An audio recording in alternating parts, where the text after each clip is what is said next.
Welcome back to the twisted bird map phase space. We operate on the interval from -3 to 3, bounded by discrete Ulam cells. We must establish boundaries immediately. Every finding is strictly limited to finite-grid, eigenvector-level observations within the rigidity window. In previous analyses, we mapped a discrete B1 and B2 taxonomy across this boundary grid. That taxonomy isolated a distinct B2 regime at parameter 0.70, characterized by a complex, growing entropic spray across the Ulam matrix columns. But probing that spray directly created a contradiction. When we measure the eigenvectors using coarse cumulative mass concentration widths, that diffuse tail vanishes. Instead, the metrics register every eigenvector in this regime as a single, aggressively sharp, monolithic pillar of mass. If the sorted mass profile only captures mass piled into one coordinate, where exactly is the expansive B2 spray we already confirmed? To resolve this, we have to determine whether the single-cell spike at parameter 0.70 is an isolated glitch on this specific grid, or if it represents a robust structural reality across a wider parameter band. Paper 51 approaches this by executing a highly controlled epsilon scan. We are mapping the immediate parameter neighborhood around our original anchor point. This scan moves in strict steps across a narrow boundary band, testing epsilon values at 0.70, 0.71, 0.72, 0.73, and 0.74. Throughout this progression, the Ulam matrix resolution is locked precisely at n equals 16,384, eliminating grid size variability. Our diagnostic tool is the sorted cumulative mass formula. By sorting the entries at the leading eigenvector from largest to smallest, we calculate the running total of mass carried by the top k coordinates. We extract specific percentile checkpoints, the 50% width, the 75% width, the 90% width, and the top 1% mass fraction. Alongside these widths, we post-process the eigenvectors to track the precise physical coordinate of the spike on the Ulam grid, measuring any residual mass in a tight halo around it. This battery of tests acts as a definitive sieve.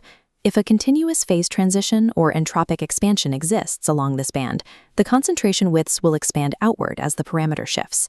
The epsilon scan yields an immediate, sharpened null. This table documents the concentration widths. At the baseline parameter of 0.70, the 50th, 75th, and 90th percentile widths all lock precisely at an integer value of 1.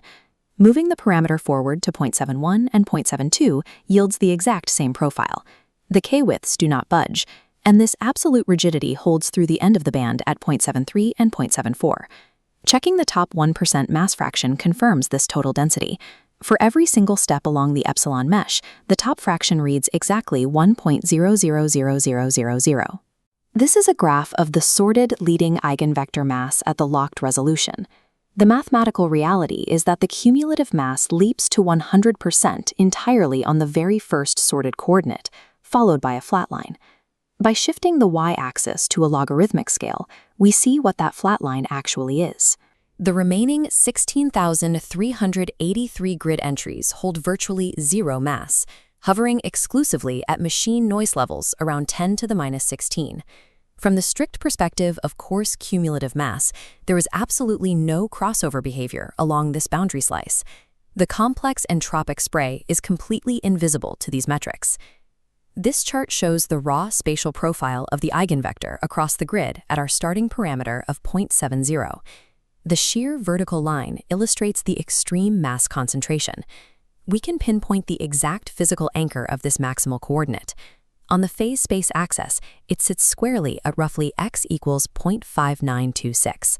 Examining the local window around that specific cell confirms the absence of a wider geometric structure.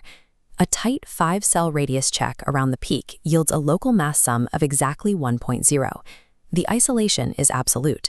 The second largest coordinate on the entire grid sits strictly down at the machine noise threshold. This is the eigenvector profile at the far end of our parameter band, epsilon 0.74.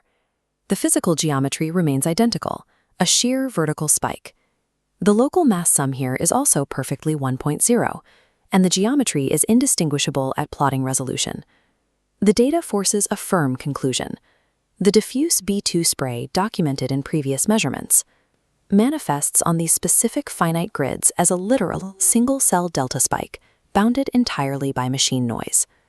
The internal mass profile of the spike is perfectly static, but does the object itself sit completely still as the underlying parameter varies? By extracting the spike location tracking data, we find that the maximal coordinate is actively moving through phase space. This plot maps the physical center against epsilon. As epsilon increases from 0.70 to 0.74, the spike exhibits a clear leftward drift.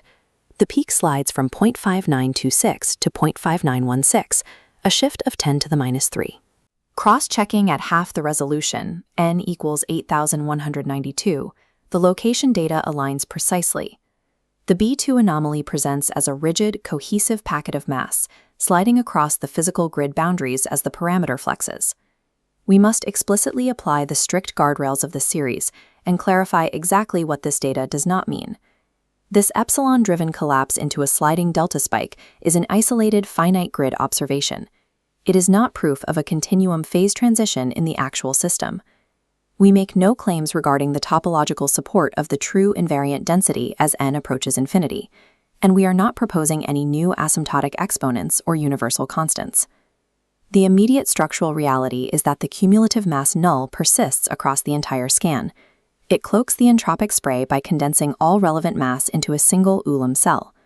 But this leaves a massive piece of the system unaccounted for. If the primary eigenvector is locked into a sterile spike, the entropic mechanics creating the B2 regime must be hiding somewhere else. The finite grid foundation is now rigidly set. To find the true mechanism driving the boundary spray, we have to abandon coarse mass profiles entirely and probe deeper into the subdominant eigenvector structures.